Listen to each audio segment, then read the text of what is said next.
Olá, nesse vídeo eu vou lhe explicar o motivo pelo qual a glicose aumenta no sangue, o que é e como identificar a resistência à insulina e quais são os melhores medicamentos que temos atualmente para realizar o tratamento do diabetes tipo 2.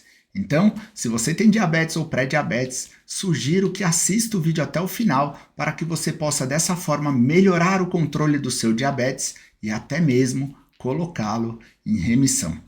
Eu sou o Dr. Rodrigo Bomeni, sou médico endocrinologista formado pela USP e aqui no meu canal eu divulgo diversas informações para que as pessoas possam ter mais saúde. O diabetes tipo 2 é a manifestação tardia da resistência à insulina. O que isso significa?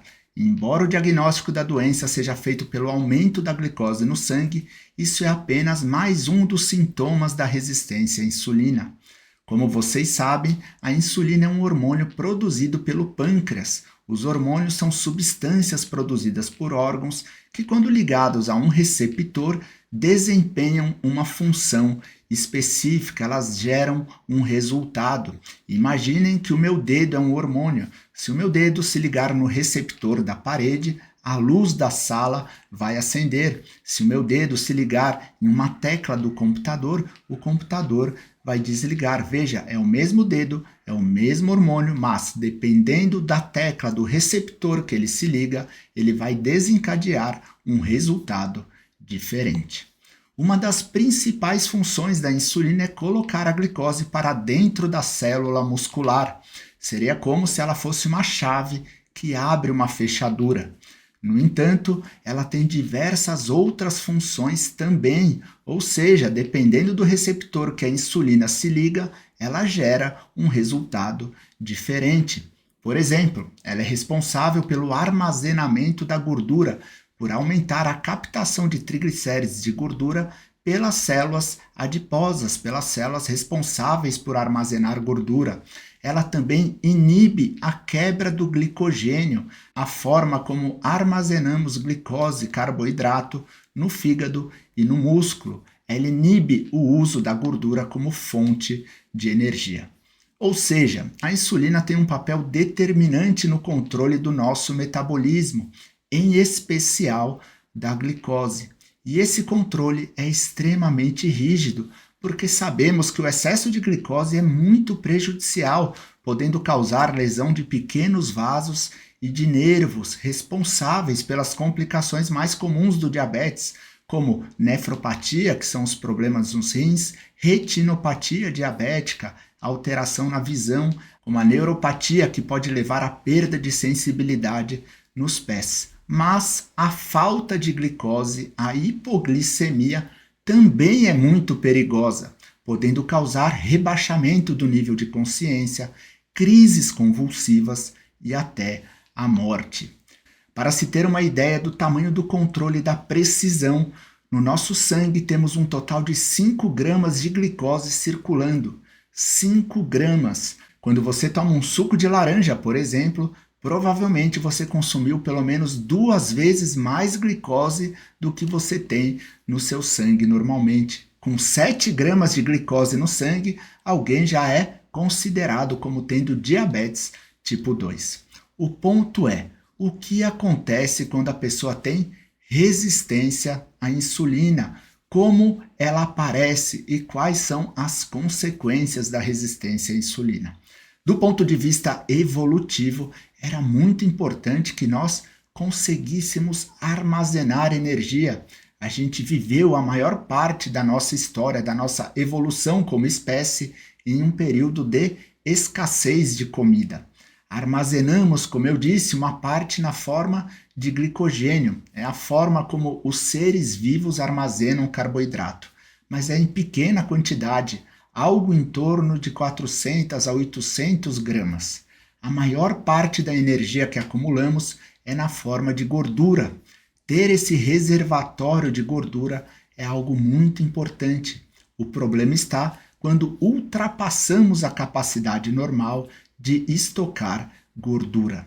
Existem várias analogias para tentar explicar a importância de ter esse reservatório para você armazenar essa energia extra e, ao mesmo tempo, o impacto negativo que pode ocorrer quando você excede essa capacidade. Uma dessas analogias está relacionada ao fato de quando você vai ao mercado e faz as compras para o mês. Quando você chega em casa, você não come tudo de uma vez, você guarda essas compras que você fez na geladeira. Isso permite que, ao longo dos outros dias, você vá retirando esse alimento da geladeira para o seu consumo. Se você for no mercado todos os dias, muito provavelmente, com o tempo, a sua geladeira vai ficando mais cheia, porque você está fazendo mais compras do que você está consumindo.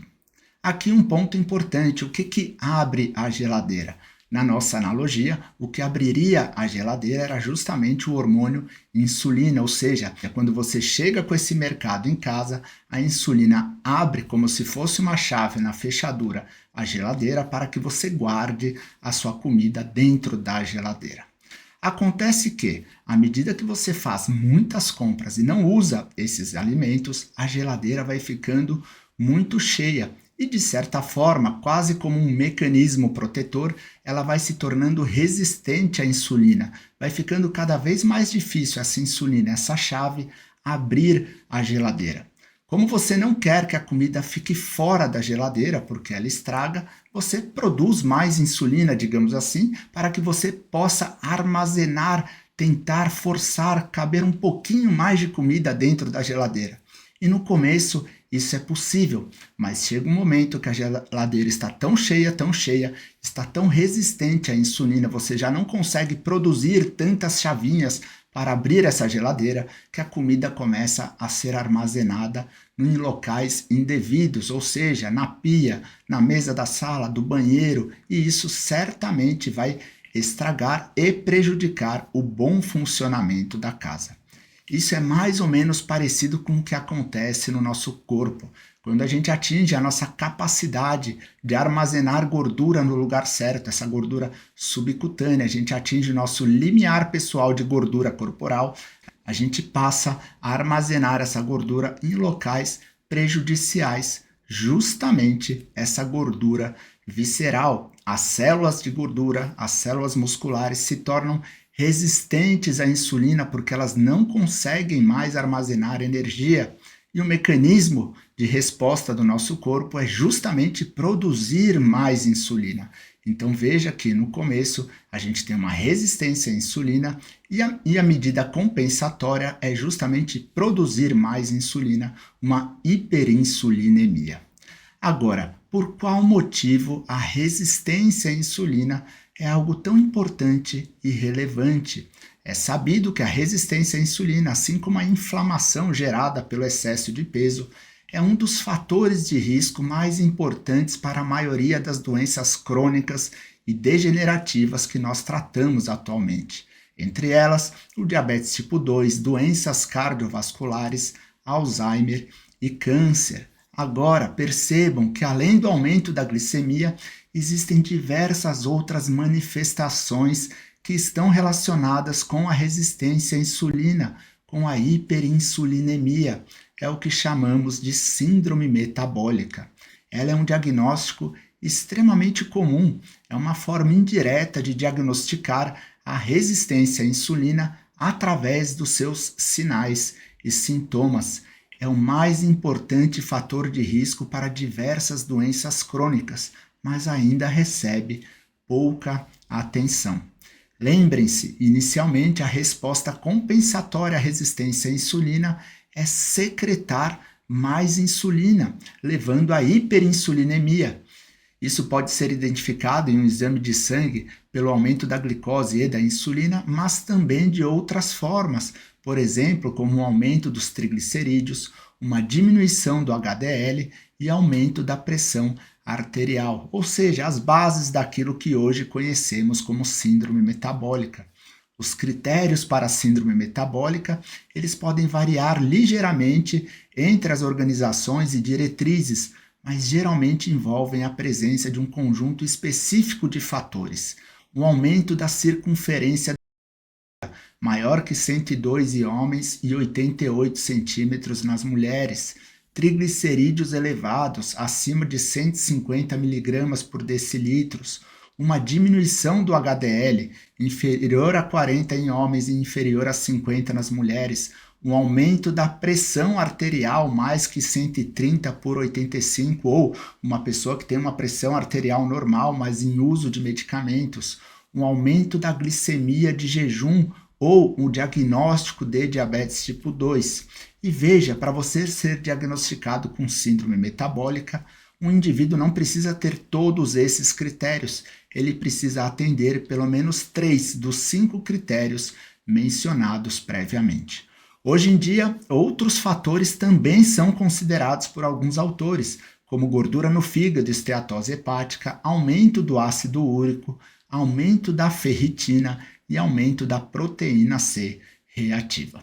Perceba que a resistência à insulina começa muito antes, anos antes do diabetes tipo 2. Uma pessoa já pode ter resistência à insulina sem o aumento da glicemia e por isso é tão importante aprender a identificar a resistência à insulina para que você tome medidas de mudanças de comportamento, da alimentação, eventualmente até tratamento medicamentoso antes do aparecimento do diabetes tipo 2, que é uma manifestação tardia. A hiperglicemia, o aumento da glicemia, é um sinal tardio, não apenas de um grau avançado da resistência à insulina, mas também de uma falência parcial da produção de insulina pelo pâncreas. Perceba também que uma pessoa pode ter níveis absolutamente normais de glicose no sangue e já ter resistência à insulina. E por isso, analisar e se ater apenas ao valor da glicemia acaba sendo uma avaliação muito simplista, muito rasa, muito superficial. E é muito importante perceber isso para entender o melhor tratamento do diabetes tipo 2. No exame físico, outro sinal clássico é a acantose nigricans, uma pele escurecida e espessada. Esse sinal geralmente ocorre nas axilas, na nuca ou nas dobras da pele e pode estar associado à resistência à insulina. Outros índices e fatores também podem indicar resistência à insulina. O índice cintura-altura menor que 0,5 também é um forte preditor de resistência à insulina. Outros marcadores laboratoriais também levantam a suspeita de resistência à insulina. Uma relação colesterol total sobre HDL maior que 4,5 por causa do HDL baixo ou uma relação triglicérides HDL maior que 2 também são sinais de resistência à insulina. Muito bom, então até aqui entendemos o impacto do ganho de peso na origem da resistência à insulina e a visão que o aumento da glicemia é apenas um dos fatores associados à resistência à insulina. Ou seja, é muito importante controlarmos a glicemia, mas para ter saúde isso não basta. É preciso melhorar a resistência à insulina. Agora, por qual motivo a glicose, o açúcar no sangue, aumenta em pessoas com pré-diabetes ou diabetes tipo 2? Um dos motivos é a dificuldade da glicose entrar nas células do músculo, justamente por causa da resistência à insulina. Mas hoje em dia sabemos que existem diversas outras causas que fazem com que a glicemia aumente na pessoa que tem diabetes tipo 2. E é aqui que eu quero apresentar para você o octeto de De Fronzo. Ele descreve 8 mecanismos que favorecem, que predispõem o aumento da glicose no sangue. E é muito importante entendê-los para que você possa compreender qual que é o melhor tratamento medicamentoso e como os medicamentos atuam para diminuir a sua glicemia. Um deles, como já vimos, é a insulinoresistência, a resistência à insulina no músculo. Os músculos, que são um dos principais tecidos consumidores de glicose no corpo, eles se tornam menos sensíveis à insulina. Isso significa que menos glicose é absorvida pelos músculos em resposta à insulina, resultando em níveis elevados de glicose no sangue, principalmente após as refeições, uma vez que a glicose não é eficientemente utilizada como fonte de energia. Mas também existe uma resistência à insulina no fígado. O fígado não responde adequadamente à insulina, levando a uma produção e liberação excessiva de glicose na corrente sanguínea, mesmo quando o corpo não precisa dessa energia adicional, essa resistência hepática à insulina contribui para a elevação persistente dos níveis de glicose no sangue, especialmente em jejum. Veja, o fígado funciona como um regulador da concentração, da quantidade de glicose no sangue. Ele é o órgão mais importante na manutenção da glicemia. Assim, sob a ação da insulina, o fígado retira a glicose da circulação e, na ausência da mesma, ou se houver resistência à insulina e sob a ação de outros hormônios como o glucagon, adrenalina e cortisol, ele é capaz de produzir e liberar glicose para a circulação, ou seja, a insulina, de certa forma, impede a liberação de glicose pelo fígado. Quando você tem falta de insulina ou resistência à insulina, essa inibição da produção e liberação de glicose pelo fígado não ocorre e dessa forma ele acaba liberando uma quantidade maior de glicose para o sangue, mesmo quando já existe excesso de glicose. Existe também uma disfunção das células beta-pancreática. Essas células que estão no pâncreas têm a função de detectar os níveis de glicose no sangue e produzir insulina em resposta ao aumento da glicemia. No diabetes tipo 2, as células beta sofrem uma sobrecarga e uma disfunção progressiva, o que reduz a sua capacidade de produzir e liberar insulina suficiente para controlar os níveis de glicose no sangue. Ou seja, não existe apenas uma resistência à insulina. Quando a glicemia já está aumentada, é um sinal que o pâncreas já não está conseguindo produzir a mesma quantidade de insulina que antes. Existe também uma disfunção em outras células do pâncreas, as células alfa. Essas células produzem um hormônio chamado glucagon, um hormônio que atua de forma oposta à insulina, aumentando a glicose no sangue ao estimular a produção de glicose pelo fígado. No diabetes tipo 2, o aumento da produção de glucagon pelas células alfa do pâncreas contribui para a hiperglicemia, pois há um aumento na produção de glicose pelo fígado. Existe também algo chamado incretino-disfunção. Os hormônios incretínicos, como o GLP-1 e o GIP, ajudam a regular o nível de glicose no sangue. Eles estimulam a produção e secreção de insulina e reduzem a produção e secreção de glucagon. No diabetes tipo 2, a eficácia desses hormônios que são produzidos no intestino está diminuída, o que prejudica o controle da glicose sanguínea.